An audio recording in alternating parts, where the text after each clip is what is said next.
Hi everyone, Paul Morbid here, Morbid Team Entertainment. Well, it seems for my first experimental horror film, what I didn't really want to happen, and that will more than likely happen, I suppose, is that I'm going to be continuing to service my Bolex cameras. The new ones, that is, that I have coming in.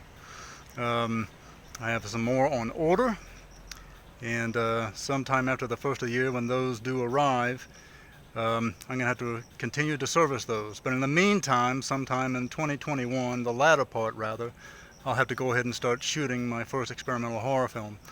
I'm ready to go ahead and do it. I don't want to hold anything back, and some of the talent's ready to go ahead and get started as well. But in between doing filming, I'll be servicing my Bolex cameras as well, the ones that continue to arrive.